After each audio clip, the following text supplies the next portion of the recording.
pagi Bapak Ibu dan semua sahabat Yayasan Aurika yang telah bergabung dalam siaran langsung atau live Instagram Yayasan Aurika hari ini. Izinkan kami untuk cek-cek sinyal dalam pelaksanaan live hari ini. Nah, Bapak Ibu semua, tidak terasa hari ini kita telah memasuki akhir ya, Sabtu terakhir di bulan Maret. Ini artinya berarti kita sudah berada pada tikungan yang hampir berakhir juga.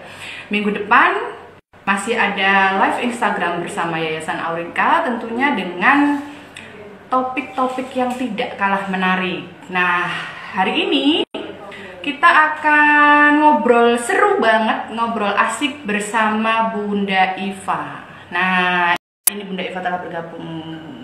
Kita coba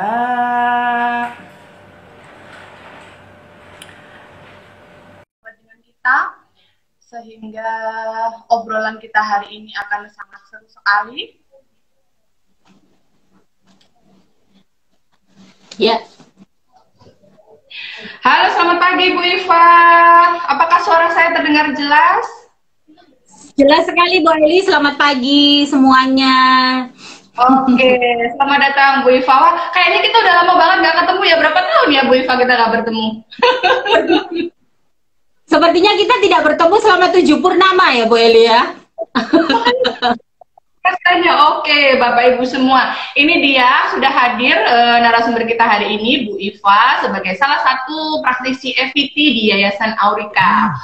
Beliau ini adalah salah satu praktisi yang dimana ketika saya berdiskusi dengan beliau itu selalu amazed gitu ya, karena dengan berbagai obrolan kami tentang anak-anak gangguan pendengaran, Bu Iva memiliki banyak sekali insight yang luar biasa banget gitu. Nah, hari ini Bu Iva bersama kita akan berbincang-bincang asik dan sangat menarik mengenai auditory memory. Nah, pasti Bapak Ibu juga sudah penasaran kan, auditory memory itu apa sih? Kemudian tujuannya apa sih? Dan seterusnya dan seterusnya. Kita akan membahas dengan seru hari ini bersama Bu Iva. Nah, sebelumnya Bu Iva, saya tuh penasaran banget dengan istilah auditory memory. Apa sih maksudnya auditory memory di dalam konsep auditory verbal terapi tuh gitu? Oke, sebelumnya saya sapa dulu buat semua, selamat pagi untuk semua yang bergabung hari ini dan semua yang menyaksikan live IG kita selama 1 bulan ya Bu Eli, yaitu untuk dalam rangka Hari Pendengaran gitu ya. Hari ini kita akan membahas seperti yang Bu Eli sampaikan, itu adalah tentang auditory memory. Nah, kalau kita lihat dari katanya bahwa auditory memory itu adalah auditory, misalnya kita pisahkan gitu ya. Auditory artinya adalah input dari mendengar gitu ya, input auditory, input mendengar. Sedangkan memory ini adalah mengingat gitu ya. Jadi yang disebut dengan auditory memory itu adalah melatih anak untuk mengingat apa yang dia dengar. Hanya dari mendengar ya Bu Eli, tidak dari yang lain. Tujuannya adalah untuk menyiapkan anak-anak gangguan pendengaran untuk yang memakai teknologi mendengar untuk bisa mendengar dengan kalimat ya, bukan kata. Jadi yang kita ajarkan dari auditory memory ini dalam EVT terutama ya. Karena EVT itu kan adalah salah satu aspek yang namanya audition, kan itu ada banyak aspek ya Bu Eli, ada audition, ada language, ada speech gitu kan ya. Ada salah satu yang aspek audition ini ada kita mengajarkan tentang auditory memory.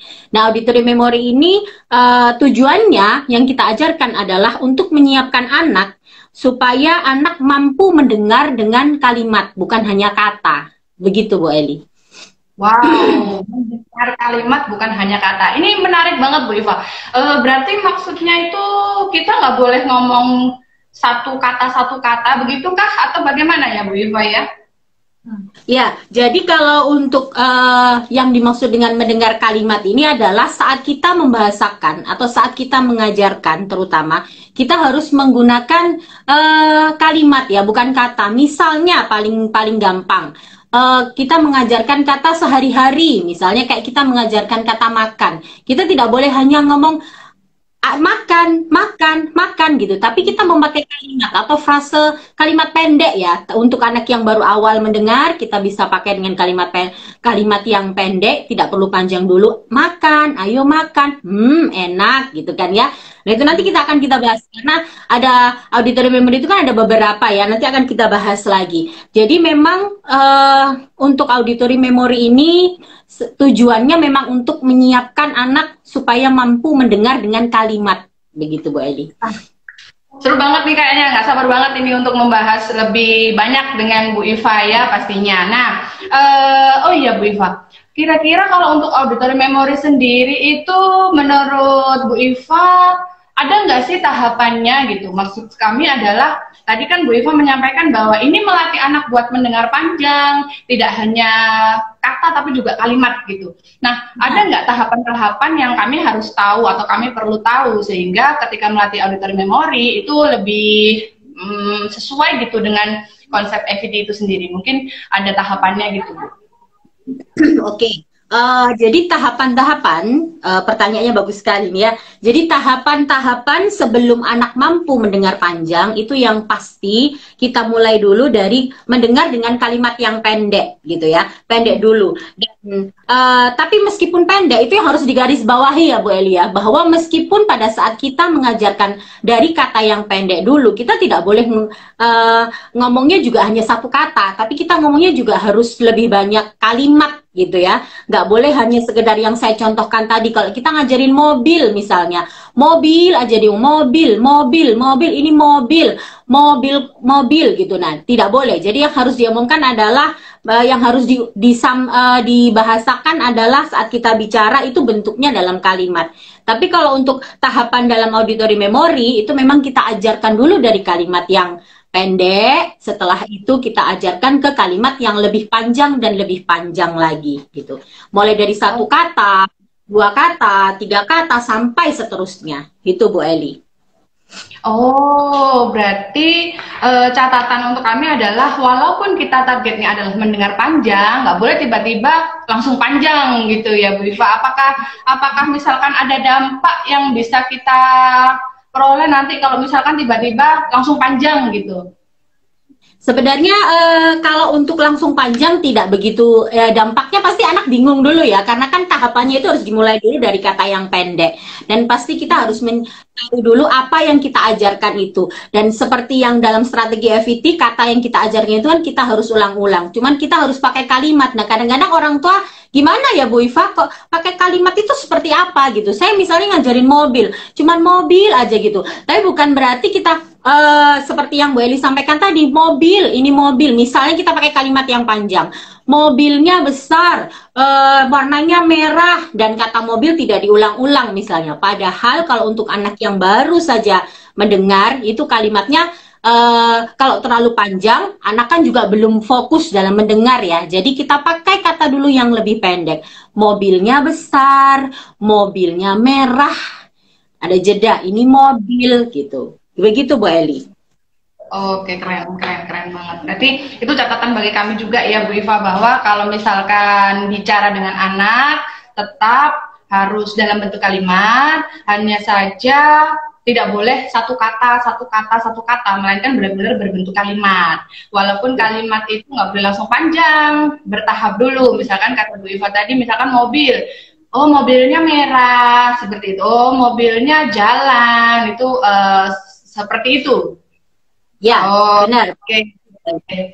Nah, kemudian begini Bu Iva, jika tahapannya seperti itu, cara mengajarkannya bagaimana untuk auditory memory ini? Apakah anak itu harus paham banyak kata dulu baru bisa diajarin auditory memory? Karena kadang ada juga beberapa orang tua itu yang bertanya, apakah karena kosakatanya sedikit ya sehingga belum bisa dilatih auditory memory? Jadi pada bingung gitu untuk penerapannya gimana ya Bu Iva? Untuk kami sendiri pun karena kadang kan sebagai praktisi juga sering ya mendapati pertanyaan-pertanyaan seperti itu yang aduh gimana ya. Nah, mungkin begitu Bu Iva. Terima kasih Bu Eli pertanyaannya. Jadi kalau untuk auditory memory yang pertama seperti yang telah kita sebelumnya ya bahas bahwa yang sering kita dengar gitu ya, bahwa yang pertama kali anak-anak yang memakai alat bantu dengar atau implan koklea itu yang mereka dengar adalah nada gitu ya. Jadi yang pertama kali adalah kita harus mengajarkannya dengan nada, tapi bukan berarti yang lebay gitu ya Bu Eli. Makan, bukan. Tapi meskipun kita pakai nada, itu kita tetap harus natural, senatural mungkin. Sulit memang, tapi memang harus banyak belajar ya. Dulu saja saya sebagai terapis itu juga belajar juga nih bagaimana caranya kita tetap bernada, tapi natural gitu. Jadi kita harus bicara dengan anak itu nada tapi natural, itu susah ya Bu Eli ya. Gimana ya Bu Iva? Gimana caranya ya Bu Iva? Biar nggak, ya benar kata Bu Iva tadi, biar nggak lebay gitu kesannya ya. Kayak saya sendiri juga, aduh gimana nih biar bener ya, biar anak-anak juga nangkepnya pas gitu yang dia dengar. Jadi kalau untuk cara mengajarkan auditory memory, yang pertama adalah kita kenalkan dengan nada. Nada ini ada macam-macam Bu Eli. Kok kan baru mendengar gitu kan, gimana caranya kita mengajarkan nada?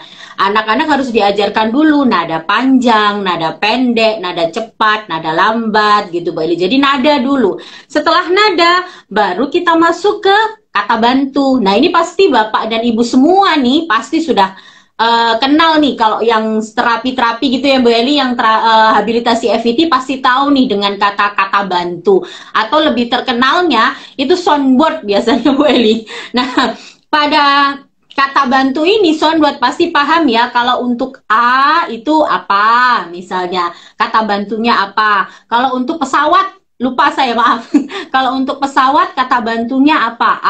Misalnya. Kalau untuk mobil apa? Kalau untuk apa namanya? Kereta api apa? Makan misalnya. Kalau untuk kegiatan sehari-hari makan. Nah, itu kita bantu dulu anak-anak dengan memakai kata bantu soundboard itu tadi, atau yang dimaksudkan ada kata bantunya di belakangnya. Misalnya, atau pesawat, makan, nyam-nyam, kotor, bau gitu. Nah ini mama-mama yang pasti sudah pernah habilitasi pasti sudah apal ini ya. Pasti terapisnya pertama kali, oh ya Ma, ini harus kenal dulu pesawat, ini harus kenal dulu ini soundboardnya ini gitu. Dan biasanya kan juga ada catatan ya, kalau di Aurika itu selalu ada buku yang diterima untuk anak-anak itu. Oh ini ada soundboard yang harus diajari dulu, kata bantu yang harus didengar dulu pada saat anak baru belajar mendengar gitu Bu Eli. Nah sedangkan yang setelah anak-anak ini paham gitu ya, paham dengan soundboard, mulai mungkin pada saat itu dia ekspresif gitu kan ya, nanti baru kita masuk ke kata kunci. Nah kata kunci ini tanpa soundboard Bu Eli, tanpa harus menggunakan. Ya betul, tanpa harus menggunakan pesawat. Oh itu ada pesawat. Oh ada mobil, berempipip gitu, tanpa harus menggunakan itu. Jadi langsung pada katanya, pada kata mau itu mobil, mana mobilnya yang besar, mobil gitu. Jadi langsung pada kata kunci, kata bantunya dihilangkan. Setelah itu baru kita agak misalnya dua kata kunci. Oh itu ada mobil dan ada kereta. Mana ya gitu. Mana ya pensil sama bukunya. Nah itu dua kata kunci. Setelah bisa dua, kita masuk ke tiga misalnya. Oh coba cari, kita mau makan. Ambil dong sendok, piring, gelas. Yuk mana ya? Yuk kita ambil dulu, kita mau makan gitu. Setelah tiga, baru ke kalimat yang mulai panjang. Misalnya, ayo sekarang kita mau ke sekolah. Siapkan dulu tas, buku, kaos kaki, sepatu. Yuk, siapkan dulu gitu. Nah, itu mulai yang lebih panjang. Nanti lebih panjang lagi auditory memorinya. Mungkin bisa lebih kayak kata gitu ya, lebih frase, kalimat yang benar-benar frase gitu ya, kalau untuk anak-anak yang sudah mulai bersekolah atau dia sudah persiapan untuk sekolah gitu kan, itu mereka diajarkan untuk mendengar frase yang malah lebih panjang lagi. Begitu Bu Eli, tahapannya gitu ya. Keren banget Bu Iva. Saya mendengarkan penjelasan Bu Iva ini sampai Wah, berarti kayaknya anak-anak ini benar-benar dilatih dari mulai pendek, mulai dari yang sederhana tadi kata Bu Iva, sound word dulu atau kata bantu, pesawat, hingga akhirnya mereka bisa memahami kata-kata yang cukup kompleks dengan tadi ya Bu Iva, katanya Bu Iva, satu kata kunci, dua kata kunci, dan wah luar biasa sekali. Nah, oh ya Bu Iva, ini saya jadi penasaran juga dengan penjelasan Bu Iva tadi yang mulai dari satu kata kunci, dua kata kunci, sampai akhirnya anak-anak tuh bisa ambilkan pensil, buku, kaos kaki, tas, dan seterusnya. Itu kan panjang banget. Yang perlu kita perhatikan, baik itu kami pribadi ya Bu Iva, kapan sih anak itu bisa dikatakan siap? Oh, ini waktunya naik nih, udah bisa dikembangkan nih dari soundword ke kata kunci tadi, atau dari satu kata kunci ke dua kata kunci dan seterusnya. Itu kapan sih Bu Iva, atau mungkin ada kayak syaratnya gitu mungkin ya, atau bagaimana ya Bu Iva, apa namanya yang bisa kami pelajari bareng-bareng nih, sebagai saya juga sebagai praktisi. Oke, terima kasih Bu Eli. Wow, gitu ya. Jadi kalau untuk kapan saatnya kita itu bisa beralih gitu ya, dari satu kata kunci ke dua kata kunci sampai ke kalimat yang panjang.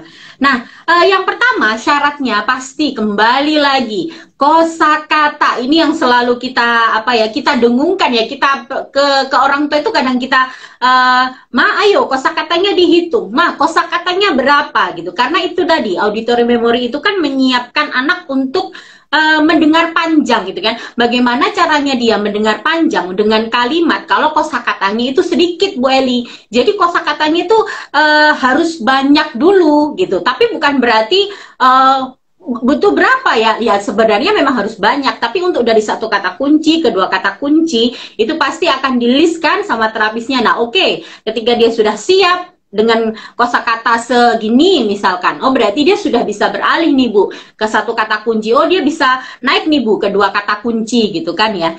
Nah itu yang penting, yang pertama adalah kosakata, itu mau tidak mau. Jadi PR-nya orang tua itu, ayo kosakatanya ayo kosakatanya nambah nih, kosakatanya berapa Bu. Jadi kadang-kadang orang tua itu juga stres, kok kosakata terus gitu ya.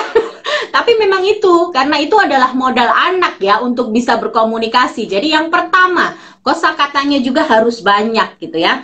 Yang kedua, ini yang paling penting. Yang paling penting sebenarnya banyak juga sih yang penting, tapi ini adalah yang kadang-kadang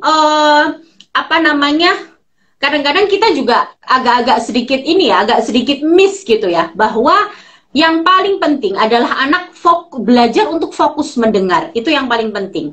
Nah, kemarin kan Bu Eli ngajar live nih tentang perilaku mendengar kan, bahwa anak itu harus fokus, perhatian harus bersama gitu kan, diajarin conditioning gitu. Nah, kalau anak-anak ini karena mereka disiapkan untuk mendengar dengan kalimat panjang, maka ini harus dibentuk Bu Eli. Perilaku ini harus dibentuk ya, artinya benar-benar dibiasakan, entah itu di rumah, apalagi di rumah. Jadi diusahakan anak-anak benar-benar diajarkan untuk berperilaku untuk mendengar. Nah, itu tapi kadang-kadang kan, loh Bu, tapi dia kan mendengarnya, tapi kan dia masih kecil gitu kan, bisa. Perilaku mendengar itu dibentuk bisa. Meskipun dia masih kecil, apalagi kalau sudah besar, itu kan harus ya, artinya apalagi dengan usia yang kayak sudah terlambat gitu, mau tidak mau, nangis tidak nangis gitu ya Bu Eli, ya harus dibentuk perilaku ini. Pertama pasti mungkin Bu Eli juga pengalaman gitu ya, wah ini nangis-nangis gitu kan, ayo dengerin dulu, nangis-nangis, harus perang saudara gitu ya. Perang saudara buat perang batin. Waduh, nangis gitu. Apalagi kalau mama-mama di rumah gitu kan ya, nggak mau ini Bu, nggak mau, harus mau, karena perilaku mendengar ini adalah mempersiapkan anak. Artinya kita mempersiapkan anak untuk mendengar kalimat panjang atau frase atau kalimat yang lebih panjang ya. Jadi mau tidak mau perilaku ini harus dibentuk. Mau kita ngomong, terus gimana kalau anaknya tidak bisa konsentrasi gitu, kalau nggak bisa fokus, buat fokus. Bagaimana caranya? Cari cara gitu kan. Berarti orang tua juga harus kreatif nih di rumah supaya anak mampu untuk fokus gitu kan ya Bu Eli. Cari cara. Seperti apa Bu ini? Cari cara supaya bisa anak-anak bisa berperilaku dengan mendengar. Karena itu tadi ya, kembali lagi pada arti dari tujuan dari auditory memory ini. Yang ketiga, Bu Eli, yang pasti ya, untuk bisa naik dari satu kata kunci, dua kata kunci kalimat panjang itu pasti adalah tentang teknologi pendengaran gitu ya. Jadi kemampuan dengar anak atau kemampuan dengar dari anak yang sesuai dengan teknologi pendengaran yang sesuai kebutuhan gitu ya. Jadi misalkan gini, kalau memang anak-anak yang mampu untuk mendengar panjang secara teknologi ya, mampu untuk mendengar panjang dari teknologi sesuai dengan kebutuhannya, kita akan latih. Tapi kalau memang ya karena memang kebutuhan teknologi yang dipakainya tidak sesuai atau tidak apa ya, Bu Eli, itu dalam istilahnya tidak sesuai ya dengan kebutuhannya, mau tidak mau kita juga harus realistis gitu kan, realistis bahwa dengan mendengar panjang itu dia susah gitu. Tapi tidak apa-apa, kita optimalkan yang memang ada gitu kan ya. Ini dari teknologi pendengaran ya. Dan yang pasti dari kondisi anak gitu kan. Kondisi anak itu seperti apa ya Bu gitu. Kondisi kita tahu kan setiap anak itu berbeda-beda. Ada anak yang memang memorinya bagus, karena kan kalau auditory memory itu artinya mengingat ya. Kekuatan mengingatnya harus bagus gitu kan. Ya itu hubungannya sama kognitif juga ya Bu Eli. Nah kalau misalnya kondisi anaknya ini misalnya ya, dia ada multi issue misalkan yang memang dari sisi mengingatnya itu susah gitu misalkan. Mau tidak mau kita juga harus realistis di situ ya. Jadi yang disiapkan untuk anak-anak, kembali lagi yang disiapkan untuk anak yang auditory memory dari satu kata kunci, kedua kata kunci, pasti satu kosakata, perilaku mendengar, fokus mendengar, teknologi pendengaran yang sesuai, dan kondisi anak. Itu Bu Eli. Begitu. Oke. Terima kasih banget Bu Iva atas penjelasannya. Saya jadi ikut semangat dalam mendengar penjelasan Bu Iva yang berapi-api ini ya. Jadi berarti yang perlu kami garis bawahi adalah seperti penjelasan Bu Iva, kosakata. Jadi kita nabung kosakata sebanyak-banyaknya supaya makin lama itu anak juga bisa terlatih mendengar panjang gitu. Kemudian yang kedua adalah fokus atau konsentrasi. Ini yang paling mengena banget di kami juga, karena pasti kita sama-sama mengalami di mana anak pertama kali pakai alat itu nggak mungkin langsung duduk, ganteng, nurut gitu ya. Pasti ada dalam tanda kutip pemberontakan yang antara lucu, menggemaskan, dan aduh gimana nih kok nggak mau dengerin. Tapi mungkin bisa dibilang masa adaptasi mungkin Bu ya, bahwa anak-anak itu kaget dari yang awalnya tidak memakai, kemudian memakai. Dari yang awalnya secara aktivitas itu bisa dikatakan terserah dia, tapi tiba-tiba kita mengajarkan dia disiplin, duduk, ayo dengerin, itu mungkin dia juga kaget juga, sehingga ada semacam pemberontakan kecil yang menurut kita waduh kok susah misalkan. Tapi tetap kita harus melatih supaya bisa denger panjang. Kalau misalkan nggak dilatih, dia akan tetap dengernya pendek terus, atau bahkan malah susah untuk menyimak apa yang kita ungkapkan begitu.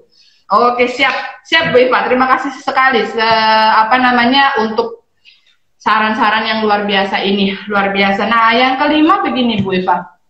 Mengajarkan auditory memory itu apakah harus di meja? Ataukah harus praktek, atau mungkin sehari-hari, atau mungkin istilahnya tuh settingnya itu apakah harus duduk di kursi dengerin terus pakai meja, pakai peraga, atau bagaimana Bu Iva untuk mengajarkan auditory memory ke anak? Oke. Sebenarnya gini, karena kita kan untuk anak-anak itu kan, untuk anak gangguan pendengaran ya, satu karena dia fokus mendengar, kita juga harus mengajarkan di meja Bu Eli. Karena apa? Nanti dia sekolah gitu kan ya, di sekolah dia butuh untuk dia bisa duduk, untuk mendengar suara yang memang penting untuk dia, misalnya suara gurunya gitu kan. Kita juga tetap bisa mengajarkan di meja, tapi tetap juga kita harus mengajarkan pada setiap harinya, kegiatan dalam sehari-harinya dia. Jadi kalau misalkan ada satu istilah nih dalam apa ya istilahnya, dalam EVT itu kan 2000 kata per jam. Jadi orang tua harus ngomong 2000 kata per jam. Nah, itu kita juga mengajarkan auditori memori setiap hari gitu kan ya Bu Eli. Tanpa berarti kalau setiap hari kan juga nggak apa-apa. Di meja kan juga berarti di meja nggak usah gitu. Di meja juga iya, karena itu tadi kita mengajarkan disiplin, anak-anak akan sekolah, berarti dia juga harus diajari. Dan setiap hari, selain di meja, setiap hari kita juga harus mengajarkannya, Bu Eli. Bukan berarti saat di meja, oh berarti saat di meja aja deh, saya ngajarin auditori memori, misalkan ambil mobil, ambil sepeda, ambil yang sedang makan misalnya. Tidak seperti itu. Nah, di setiap hari juga harus diajarkan, ya, supaya anak-anak paham, supaya anak-anak tahu apa yang ada yang dipakai di meja itu, misalkan gambar atau kartu gitu kan. Nah, itu di sehari-harinya langsung diaplikasikan gitu Bu Eli. Jadi tidak harus, terutama untuk kadang-kadang orang tua, mungkin ada beberapa orang tua yang oh ya berarti harus duduk aja nih, duduk, nggak usah setiap hari gitu. Kalau setiap hari ya sudah, berarti Kak, saya nggak ngajak bicara karena kan saya sudah belajar nih. Padahal kembali lagi ke yang saya sampaikan tadi, bahwa 2000 kata per jam itu harus kita bahasakan ke anak. Bayangkan 2000 kata per jam itu betapa cerewetnya ya kita, Bu Eli ya. Capek itu, tapi itu yang harus kita lakukan gitu kan. Jadi mengajarkan memori tidak hanya di meja, tapi setiap hari Bu Eli, dalam keseharian dan kegiatan sehari-harinya harus selalu didampingi ya. Oke. Oh iya Bu Iva, apa namanya, saya jadi inget nih, Jadi dulu itu ketika sebelum terjun ke dunia ini, jadi sebelum terjun ke dunia anak-anak atau anak-anak pendengaran ini, itu kan saya pribadi itu tidak memiliki karakter yang banyak omong gitu. Akhirnya ketika pertama kali ketemu anak-anak, ketemu dengan 2000 kata per jam, itu bingung juga, saya ngomong apa ya. Misalkan tadi seperti contoh Bu Eva mobil tadi ya, ketika melihat mobil itu kadang no idea gitu Bu Eva, saya nggak punya ide untuk saya ngomong apa tentang mobil ini, jatuhnya mobil gitu, jadi kayak promosi mobil, dealer jadinya Bu Eva. Ada nggak sih tips untuk mencapai 2000 kata per jam supaya tetap yang kata Bu Iva tadi natural gitu ya, terus sehari-hari harus cerewet, karena tidak semua orang tua kan punya latar belakang cerewet ya Bu Iva. Mungkin apa ya, kalau dulu sih saya pribadi, pengalaman pribadi tuh bingung ngomong apa ya, nah, kayak gitu Bu Iva. Kalau benar Bu Eli. Nah, kalau untuk 2000 kata per jam ini bisa pakai triks ini sih Bu Eli. Jadi misalnya gini, kita jangan hanya mobil, tapi mobil itu kan banyak ya. Jadi kita bisa expand ya, istilahnya itu kita bisa memperkaya bahasa yang kita omongkan. Caranya itu tadi dengan ngomong kalimat, lu gimana, bukan mobil gitu kan.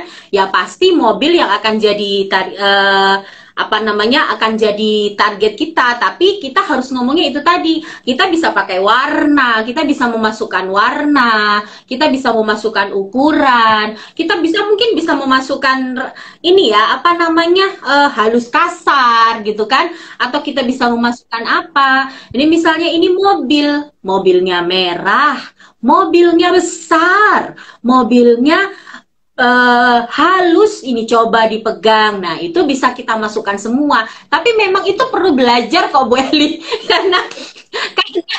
karena tidak mungkin dari itu memang perlu belajar ya. Terapis pun sama, kita juga sama. Itu kan Bu Eli sudah berpengalaman ya jadi terapis ya. Saya pun juga dulu sama. Ini ngomong apa ya? Ini habis ngomong makan misalnya. Masa saya makan? Misalnya kita ngajarin makan nih, makan, ayo makan. Nah, dijawab sama mamanya, ini restoran Kak Bu gitu ya. Jadi memang iya. Benar, harus diingat ya, itu tadi masukkan berbagai macam hal dalam kalimat kita. Ini mobil misalnya, mobilnya besar, mobilnya bisa jalan, setelah jalan mobilnya stop, mobilnya berhenti, mobilnya warna kuning. Nah, itu kita masukkan ke kita bisa combine ya istilahnya. Kalau kita baru belajar itu kita mikirnya gini aja, oh ini berarti bisa masuk warna nih, bisa masuk bentuk nih, terus bisa ini nih. Nah itu bisa kita combine, kita gabungkan gitu. Tapi memang ngomong itu kan juga ada strateginya ya Bu Eli, nggak langsung ngomong mobil besar, mobil ini. Nah itu kan ada strateginya. Nah bagi yang penasaran seperti apa strategi FET, ikuti FET online kita Yayasan Aurika. Promo ya, betul. Betul, terima kasih banget Bu Eva, jadi ada insight di sini. Nah, pertanyaan selanjutnya adalah dari penjelasan Bu Eva tadi itu saya jadi kepikiran melatih auditory memory berarti tidak hanya terbatas kata benda, melainkan banyak hal yang bisa kita jelaskan saat kita melatih anak auditory memory. Nah, kira-kira selain kata benda, kemudian tadi ada warna, ada ukuran gitu, apalagi ya Bu Eva yang bisa kita kembangkan ketika melatih auditory memory? Ya, benar. Kalau auditory memory itu tidak hanya pada kata benda ya Bu Eli. Misalnya kita cuma ngajarin kata benda aja. Kita kan banyak ada frase gitu kan, ada ukuran. Misalnya ukuran itu misalnya kayak besar kecil, panjang pendek gitu kan. Terus ada juga misal satu kata kunci misalnya ambil mobil, nanti dua kata kunci mobil yang besar, tiga kata kunci mobil besar warna merah. Terus mobil besar yang sedang jalan, mobil besar yang sedang parkir. Nah itu bisa kita combine untuk auditory memory dari satu kata kunci ke kedua kata kunci. Nah kalau untuk anak yang sudah apa ya istilahnya expert misalkan sudah mulai kosakatanya banyak, auditory memory juga sudah cukup panjang gitu kan ya. Kita bisa ajarkan dia yang lebih susah. Misalnya dengan logika bahasa. Nah, logika bahasa ini bermacam-macam. Ada yang misalnya agak susah nih untuk sehari-hari misalnya. Ayo coba ambil kue. Kuenya tapi yang bukan di dapur ya, tapi yang di kulkas. Nah, kita bisa pakai kalimat negatif nih untuk ngajarin dia. Jadi, kalau untuk mengajarkan auditory memory, tidak hanya dengan kata benda Bu Eli, tapi bisa dengan banyak kata gitu ya. Tidak hanya dengan warna saja, tidak hanya dengan bentuk saja, tidak hanya dengan ini, sebanyak kata kita bisa masukkan. Asal benar-benar kita tahu ya kemampuan anak ya, oh anak ini baru 2, berarti saya harus ngajarinnya juga 2 sehari-hari. Misalnya kalau kita kasih instruksi, tolong ambilkan piring hijau misalnya, tolong ambil, kita mau mandi, yuk sekarang mandi. Ambil dulu sebelum mandi, ambil dulu handuknya gitu. Nah itu bisa kita combine semua auditory memorinya Bu Eli. Sip. Wow, keren. Berarti ada kata bukan, ada kata sebelum, ini tadi barusan sebelum, kemudian kayaknya banyak banget berarti Bu Eva yang bisa kita terapkan ketika melatih auditory memory ke anak dan sangat natural sesuai dengan gimana kita ngobrol biasanya.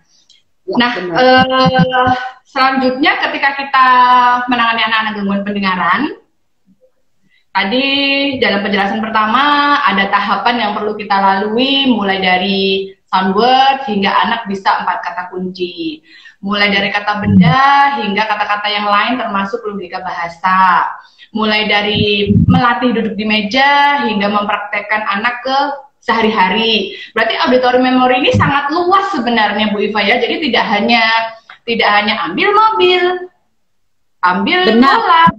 Gitu. Benar. Jadi gini Bu Eli, kalau misalnya kadang-kadang kan kita mikirnya berarti kalau mengajarkan auditory memory itu benda aja, mulai misalnya ini paling gampang. Kadang-kadang ada beberapa orang tua yang tanya, Bu berarti kita mengajarkan auditory memory itu dari B dulu ya Bu. Itu kan B itu saya nggak tahu ya, biasanya B orang tua dapat dari mana informasi gitu kan. B dulu ya Bu. Jadi kita kumpulin nih B gitu ya. Kosakata yang B semuanya, baju, bola nih. Berarti kita ngomongnya ini baju gitu ya Bu. Nah, kadang-kadang ada orang tua yang bertanya seperti itu, tapi sebenarnya tidak Bu Eli. Jadi auditory memory itu bisa kita combine dengan apapun gitu ya. Mau anaknya baru, ya itu tadi, artinya kan anak baru ke nada ya, yang pertama pertama itu kan nada, yang kedua setelah itu anak paham soundboard, setelah soundboard keyboard gitu ya. Di keyword ini kalau misalkan kita mau gabung juga boleh dengan apa aja, Lutap. Terus gimana kalau misalnya dengan kata, kalau anak masih di soundboard, bisa nggak Bu auditor kita ngomongnya gitu ya? Kita ngomongnya pakai juga dengan kita combine, boleh, asalkan itu tadi sesuai. Kalau untuk anak yang baru pemula diusahakan yang pendek dulu gitu kan, untuk bicaranya, untuk kita membahasakannya. Ya, gitu Bu Eli. Oh, Eva. Ada juga pertanyaan yang menarik perhatian saya juga. Jadi istilah auditory memory ini, apakah artinya ketika misalkan kita bicara 5 kata itu berarti anak-anak bisa 5 auditory memory ya Bu Iva? Misalkan begini, ketika adik tolong ambilkan mama baju, itu kan 5 kata. Apakah ini disebut 5 auditory memory yang Bu Iva tadi jelaskan, 5 kata kunci tadi? Oke, jadi kalau kita auditory memory itu kan gini ya Bu Eli, itu berarti kita ngomong ya. Jadi kayak contohnya Bu Eli itu berarti adik ambil baju, bukan kata yang kita bukan kata yang kita instruksikan, tapi auditory memory itu kan kata kunci ya. Jadi kalau kata kunci itu adalah instruksi yang banyak gitu Bu Eli. Jadi misalnya gini, kalau misalkan adik ambilkan baju, itu kata yang kita sampaikan itu ada 5 kata gitu kan gitu. Tapi yang kita suruh apa gitu kan? Yang kita suruh kan baju gitu kan. Berarti ini berarti berapa auditory memory? 1 auditory memory, artinya kita nyuruhnya baju. Bukan berarti kita ngomongnya adik tolong ambil baju gitu. Itu yang kita instruksikan ya, kata yang kita ucapkan, tapi yang kita suruh kan baju ini gitu kan. Berarti itu termasuk 1 auditory memory. Nah, kalau misalkan 2 gimana? Berarti bisa adik tolong ambilkan baju besar. Nah, kalau 3 gimana? Adik tolong ambilkan baju besar di lemari biru. Boleh. Nah, kalau yang lebih banyak lagi, adik tolong ambilkan baju besar di lemari biru di atas. Nah, jadi lebih panjang. Tapi kalau untuk ngomong kata, ini kan nanti kalau misalkan logikanya ya, misalnya kita ngomongnya agak panjang sedikit. Adik tolong ambilkan baju besar di atas yang warna biru, yang yang bajunya tidak merah misalkan. Berarti kita jadi 8 auditory memory dong.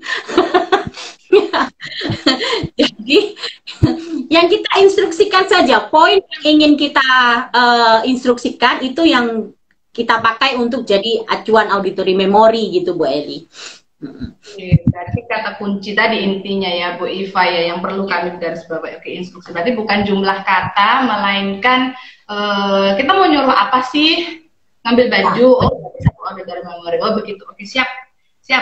Note Bu Iva buat kalian pribadi. Oke, terima kasih banyak. Nah, dalam perbincangan kita ini tadi yang seru banget ini, Bu Iva tadi menjelaskan bahwa anak itu intinya secara tujuan menyiapkan mereka ketika sekolah itu terbiasa atau siap ketika di sekolah itu gurunya atau temannya atau orang-orang di sekelilingnya lah yang bukan keluarga itu bicara dalam bentuk kalimat panjang atau bahkan paragraf. Ketika guru bercerita di depan kelas atau menjelaskan di depan kelas itu kan paragraf. Menginstruksikan sesuatu juga pasti akan panjang. Nah, pertanyaannya adalah bagaimana ketika kita hendak melatih pertama kali anak itu dari pemahaman di meja ke realitas atau kehidupannya sehari-hari. Karena kebetulan ada juga pertanyaan dari orang tua itu, gimana ya Bu, anak saya ini kalau di meja bisa loh, misalkan ambilkan yang buat makan dong, misalkan begitu, dia bisa ambil makan, tapi kalau udah sehari-hari saya mintain tolong ambil makan, kok salah terus ya, misalkan seperti itu. Jadi ada kebingungan dari orang tua itu melatih pertama kali dari meja ke sehari-harinya Bu Iva. Nah, mungkin ada tips dari Bu Iva mengenai tahapan atau mungkin cara untuk melatih anak dari meja ke sehari-hari. Ya. Baik, terima kasih Bu Eli. Wah, jadi gini, tadi kan saya sampaikan bahwa pertama, 1 yang pasti perilaku mendengar itu kan mau tidak mau selain sehari-hari kita bentuk gitu ya, juga kita juga ngajarinnya di meja misalnya. Kalau di meja itu kan pasti media ya, terutama media yang kita pakai itu kan pasti media yang flashcard mungkin ya, gambar bisa jadi gitu kan ya, terus ya mainan gitu kan, yang memang mewakili apa yang ingin kita ajarkan pada anak gitu. Jadi kalau setelah kita ajarkan di meja, usahakan kita aplikasikan benar-benar di kesehariannya. Kita ngajarin tentang buku misalkan. Ini buku kan beda misalkan di gambarnya bukunya warna biru, tapi yang dia punya buku misalnya bukunya warna oranye, gambarnya beda gitu kan. Jadi ketika kita ngajarkan buku misalnya di meja, kita terus aplikasikan juga di keseharian. Jadi kita tidak boleh, oh ya sudah dia sudah paham nih buku gitu kan. Karena ada beberapa pengalaman juga, misalnya oh ini sudah paham loh Bu gitu. Tapi kok waktu saya misalnya kipas anginnya dia paham loh Bu kalau gambarnya ini. Tapi ketika saya suruh matikan kipas angin, mana kipas anginnya? Kipas anginnya mana? Dia tidak paham, berarti kipas anginnya ada di sebelahnya gitu, ada di dekatnya dia. Karena gambarnya beda gitu kan. Nah itu benar-benar juga harus kita aplikasikan ke keseharian. Kita ajarin apa? Aplikasikan langsung. Kita pakai, kalau bisa langsung kita pakai untuk komunikasi. Karena kalau komunikasi langsung terpakai ya Bu Edi kata-katanya yang kosakata yang kita ajarkan. Kita ngajarin makan, aplikasikan ke keseharian, kemudian kita pakai itu untuk komunikasi. Misalnya kamu mau makan apa? Ini ada apa? Ini ada apa? Mau yang mana? Kalau untuk anak yang baru, mau yang mana? Misalnya anak belum bisa ngomong, Bu Iva, cuman tunjuk doang. Gak apa-apa, karena kan anak pertama kita ngajarin mendengar dulu ya, bukan untuk dia, sebenarnya sambil kita stimulasi sih bicaranya. Tapi kalau memang ada saatnya anak-anak mendengar, ada saatnya untuk mereka juga disuruh untuk ngomong gitu kan ya. Tidak harus ngomong orang ngomong, terus ditirukan, orang ngomong ditirukan gitu kan Bu Eli. Tapi saat misalnya kembali lagi contoh makan itu tadi, kamu mau makan apa? Anak cuma tunjuk, oh langsung kita bahasakan, oh kamu mau telur, boleh, yuk ambil piring yuk. Nah kita apa namanya, kita langsung aplikasikan ke kita ambil piringnya dia gitu. Lah gimana Bu Iva? Misalnya, lah gimana Bu Iva? Kalau misalnya piring itu kan di meja sudah paham gitu ya. Dan kalau di keseharian dia nggak paham, berarti benar-benar harus kita di keseharian itu benar-benar. Dan saat kita mengenalkan pada keseharian itu benar-benar kita harus memakai auditory input first ya Bu Eli. Kita harus benar-benar dari dengar dulu, karena kalau tidak dari mendengar, anak-anak akan lebih banyak ke visual. Kan nggak apa-apa Bu, lo nggak apa-apa, visual pun tidak apa-apa, tapi semuanya harus dari mendengar. Jadi misalnya, ayo kita ambil piring, adik mau makan, ambil piring yuk, kita makan, nyam nyam nyam, ambil piring misalnya. Terus kita langsung nih ngambil piringnya, kita ambil piring, kita lihat kan, itu kan visual ya artinya Bu Eli. Kita mulai dulu dengan mendengar 2 kali, 3 kali, baru kita lihat, baru kita ajak dia untuk mengambil piring. Jadi pada saat aplikasi pun itu ada strateginya gitu ya, nggak harus yang benar-benar divisualkan gitu. Nah kalau mau seperti apa strateginya, jangan lupa ikut ke FET. Masih lagi.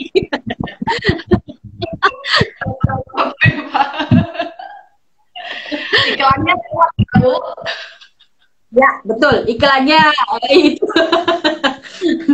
Jadi strategi itu banyak loh, strategi FET itu banyak loh, supaya mama-mama biar paham bahwa, supaya orang tua tahu caranya seperti apa saat kita mengaplikasikan keseharian, supaya kita tidak visual gitu ya. Karena tujuan kita itu tadi, kita melatih anak untuk mampu mendengar gitu kan.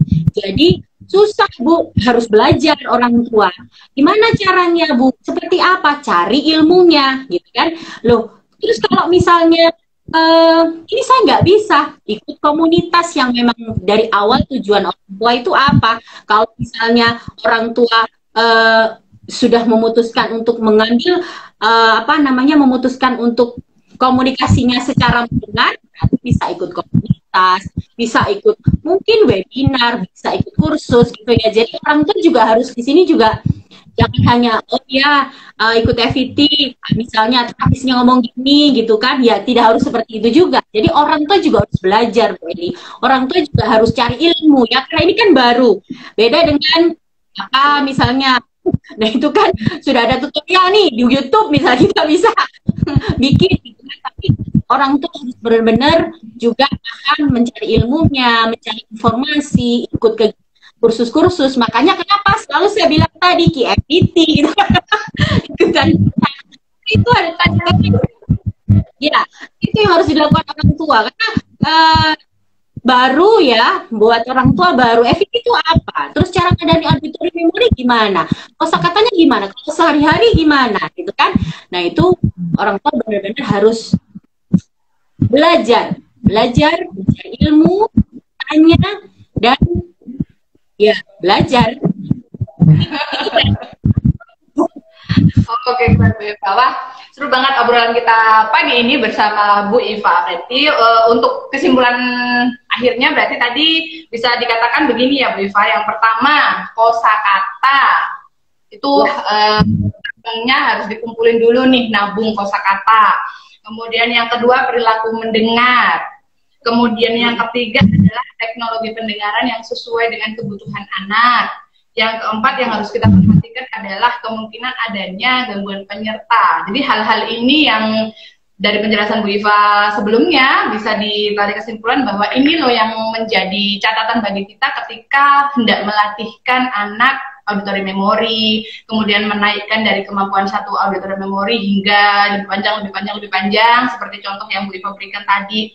Harapan yang realistis karena berhubungan dengan teknologi pendengaran yang dipakai anak dan derajat gangguan pendengaran yang dialami oleh anak, sehingga orang tua ketika berbicara dalam bentuk kalimat panjang pun menyesuaikan dengan itu, begitu.